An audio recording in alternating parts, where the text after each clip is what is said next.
Assalamualaikum warahmatullahi wabarakatuh. Sahabat muslim yang dirahmati Allah, Usamah bin Zaid adalah putra dari sahabat kesayangan Rasulullah Shallallahu Alaihi Wasallam. Zaid bin Haritsah, beliau pernah menjadikannya sebagai anak angkat dari status sebelumnya sebagai budak dan pelayan beliau.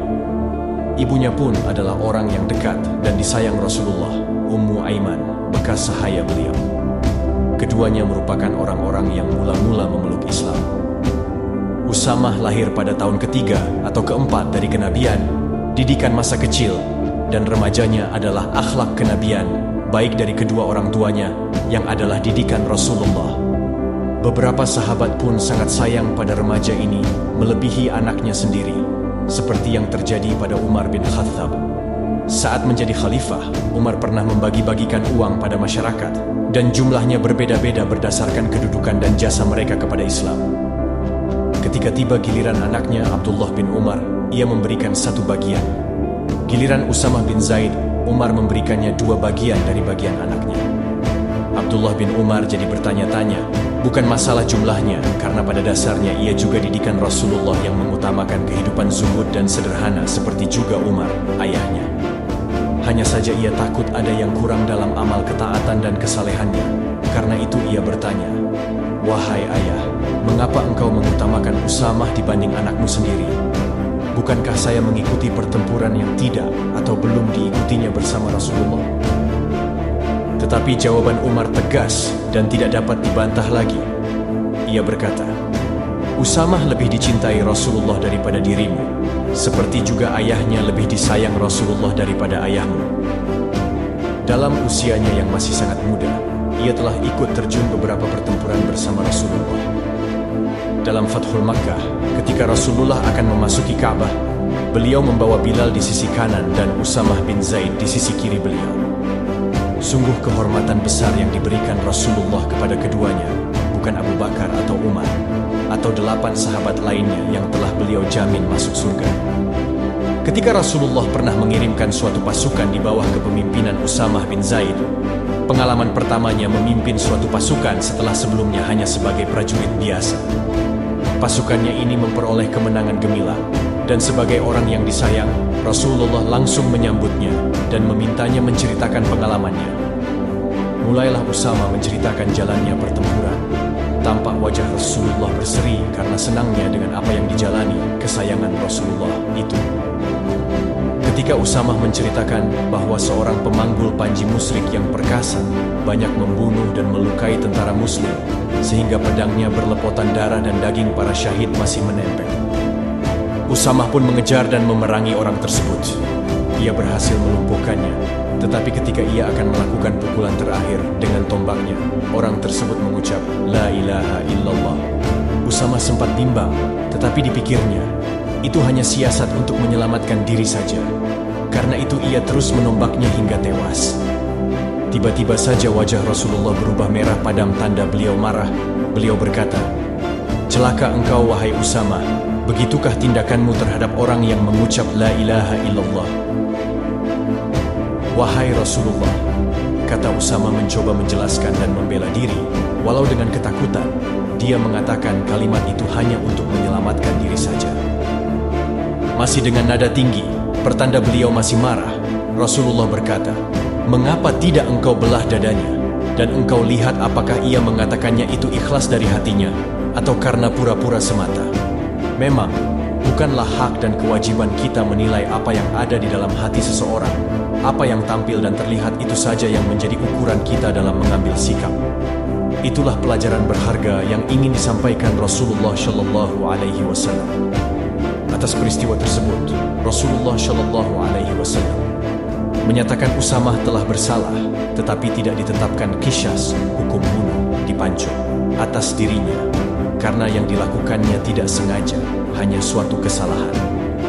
Rasulullah kemudian mengumpulkan harta benda untuk membayar diat 100 ekor unta kepada keluarga pemanggul panji musyrik yang mengucap la ilaha illallah tersebut. Usamah sendiri tak henti-hentinya bertobat dan menyesali kelancangannya tersebut, sehingga menyebabkan Rasulullah begitu murka kepadanya, walaupun kemudian beliau mendoakan untuk mendapat rahmat dan maghfirah Allah baginya. Tetapi setiap kali mengingat peristiwa tersebut, selalu saja ia menangis dan menyesal. Beberapa hari sebelum wafat, baginda Nabi Rasulullah SAW menghimpun pasukan besar yang akan dikirim ke Syam, tepatnya di wilayah Palestina, pada tempat bernama Abna. Latar belakang pengiriman pasukan ini adalah terbunuhnya Farwah bin Amr al-Judzami, bekas komandan pasukan Arab yang berpihak Romawi, yang juga gubernur Ma'an karena keputusannya memeluk Islam. Ia disalib dan dipenggal kepalanya oleh penguasa Romawi di Palestina. Pasukan besar tersebut terdiri dari pejuang-pejuang senior dari kaum Muhajirin dan Ansyar ini, termasuk Umar bin Khattab dan para ahlul Badar lainnya. Rasulullah memutuskan pimpinan pasukan diserahkan kepada Usamah bin Zaid. Keputusan beliau ini ternyata menimbulkan perbincangan dan kritikan dari beberapa orang sahabat. Yang paling keras adalah Ayasi bin Abi Rabi'ah.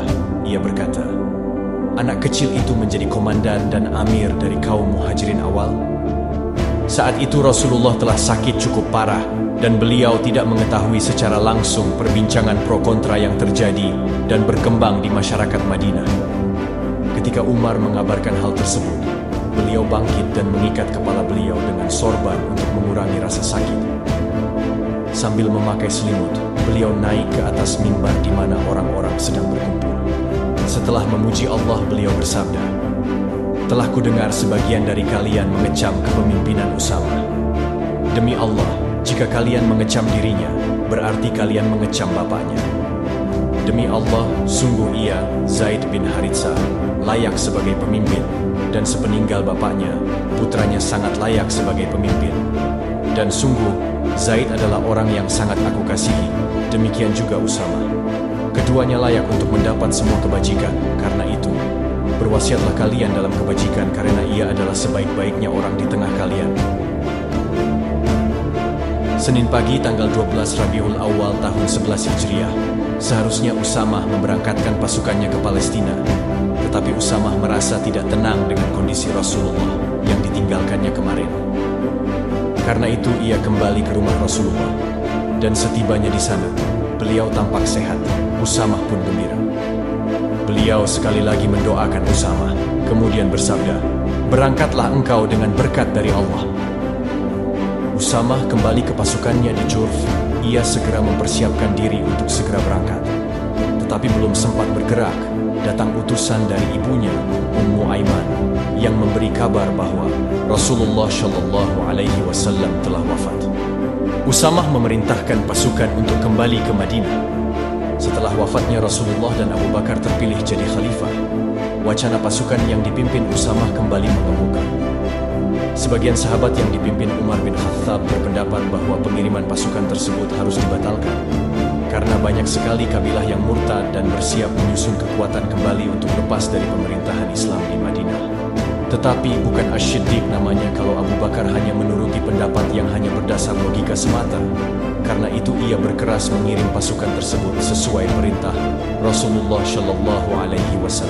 Setelah gagal mempengaruhi khalifah baru untuk membatalkan keberangkatan pasukan ke Palestina, muncullah wacana kedua, yakni penggantian pimpinan pasukan karena Usamah hanya seorang pemuda 20 tahun. Di antara personal pasukan tersebut, terdapat sahabat-sahabat utama yang ikut terjun dalam pertempuran bersama Rasulullah di dalam perang Badar, Uhud, dan peperangan lainnya. Misalnya saja Sa'ad bin Abi Waqqash, Abu Ubaidah bin Jarrah, Zubair bin Awwam, Talhah bin Ubaidillah, dan termasuk Umar sendiri. Mereka itu yang lebih pantas menjadi komandan. Sekali lagi, tokoh pengusul ini adalah Umar bin Khattab, dan kali ini reaksi Abu Bakar cukup keras. Celaka engkau, wahai Ibnu Khattab. Pantaskah saya memecat seseorang sebagai komandan pasukan, yakni Usamah bin Zaid? Padahal Rasulullah sendiri yang telah mengangkatnya. Dengan reaksi yang begitu keras dan tegas ini, para sahabat tidak ada lagi yang berani mengemukakan pendapat. Abu Bakar yang biasanya mereka kenal lemah lembut dan gampang menangis, tiba-tiba menjadi begitu keras dan tegas. Abu Bakar berkata, berangkatkanlah pasukan Usamah. Sesungguhnya aku tidak peduli jika binatang-binatang buas akan menerkam dan mencabik-cabikku di Madinah karena berangkatnya pasukan tersebut. Sesungguhnya telah turun wahyu kepada Rasulullah SAW. berangkatkan pasukan Usamah, dan aku tidak akan mengubah keputusan beliau. Hanya saja aku meminta kepada Usamah agar mengizinkan Umar tinggal di Madinah karena aku memerlukan buah pikirannya untuk membantuku di sini. Tentu saja dengan senang hati Usamah mengizinkan, atau lebih tepatnya memenuhi permintaan Abu Bakar tersebut agar Umar tetap tinggal di Madinah. Pasukan Usamah kembali bergerak ke arah Jurf, tempat di mana Rasulullah telah menetapkan untuk berkumpul. Abu Bakar mengiring keberangkatan pasukan dengan berjalan kaki dan menuntun tunggangan Usamah, sedang tunggangan Abu Bakar dituntun oleh Abdurrahman bin Auf. Abu Bakar juga sempat berkata, "Siapapun mereka yang pernah ditunjuk Rasulullah untuk berangkat bersama Usamah, janganlah sampai tertinggal. Demi Allah, tidaklah didatangkan kepadaku orang yang tertinggal tersebut, kecuali aku akan memerintahkan dirinya menyusul Usamah dengan berjalan kaki." Usamah merasa tidak enak dengan Abu Bakar yang berjalan kaki, apalagi menuntun tunggangannya layaknya seorang budak atau penunjuk jalan saja. Usamah berkata, "Wahai Khalifah Rasulullah, naikilah tungganganmu, atau aku akan turun saja berjalan kaki bersamamu." Karena menurut Rasulullah, untuk setiap langkah di jalan Allah itu akan dituliskan 700 kebaikan, dinaikkan 700 derajat, dan akan dihapuskan 700 kesalahan. Usamah membawa pasukannya menyusuri kabilah demi kabilah, baik yang tetap memeluk Islam atau yang ragu-ragu dan bersiap-siap untuk murtad. Rombongan besar pasukan Usamah ini ternyata memunculkan logika tersendiri pada mereka, sehingga mereka berteguh memeluk Islam.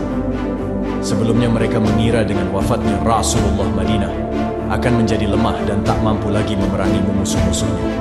Tetapi melihat besarnya pasukan yang dikirim ke perbatasan Romawi di Abna Palestina, mereka mengira pasukan yang mempertahankan Madinah tentunya akan lebih besar lagi. Kedatangan pasukan Usamah ternyata mengejutkan pasukan Romawi di Palestina yang telah mengeksekusi Farwah bin Amr al-Juzami. Mereka sama sekali tidak menyangka kedatangan pasukan sebesar itu setelah wafatnya Rasulullah. Mereka ciut nyali begitu mengenal bagaimana sikap heroik dan semangat tempur pasukan Muslim.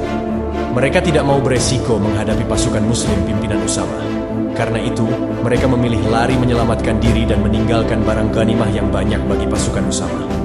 Kemenangan pasukan Usamah memberikan dukungan psikologis yang positif terhadap kelangsungan Islam ketika Rasulullah wafat. Mungkin beliau telah menerima isyarat bagaimana suasana masyarakat Islam ketika beliau wafat dan kekacauan yang akan terjadi. Karena itu, tampak sekali beliau memaksakan untuk membentuk dan mengirim pasukan Usamah, walau saat itu keadaan beliau sakit parah. Dan terbukti kemudian nubuwah ini, bahwa perintah beliau memberikan manfaat besar bagi umat Islam. Pasukan Usamah pulang dengan kemenangan tanpa perlu pengorbanan sama sekali, sehingga sebagian prajurit mengatakan, tidak pasukan yang paling aman berjalan selain pasukan Usamah. Karena pengalamannya mendapat celaan Rasulullah, Usamah jadi sangat berhati-hati dalam urusan jiwa manusia.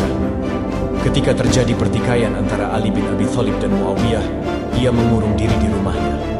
Sebenarnya ia mengetahui kalau Ali dalam jalan kebenaran, tetapi ia memilih untuk tidak berpihak kepada keduanya. Usamah mengirim surat kepada Ali, yang dia ikut membaiatnya sebagai khalifah, sebagai berikut. "Demi Allah, wahai Amirul Mukminin, seandainya Anda meminta saya untuk menemani Anda memasuki kandang harimau, saya pasti akan melakukannya. Tetapi sekali-kali saya tidak akan menyentuh kulit seorang muslim dengan ujung pedang saya." Ketika beberapa sahabat yang memihak Ali juga berusaha untuk mengubah pendiriannya, Usamah berkata tegas, "Saya tidak akan pernah memerangi orang-orang yang mengucapkan La ilaha illallah selama-lamanya." Salah satu dari mereka sempat mendebatnya, "Bukankah Allah telah berfirman, dan perangilah mereka hingga tidak ada lagi fitnah, dan agama seluruhnya adalah milik Allah?" Usamah pun menjawab, "Ayat itu ditujukan untuk memerangi orang-orang musyrik, dan kita telah memerangi mereka hingga fitnah telah lenyap dan agama seluruhnya menjadi milik Allah." Seorang sahabat lainnya memang pernah bertanya kepada Rasulullah atas suatu peristiwa dalam pertempuran yang lebih kurang sama dengan peristiwa Usamah tersebut.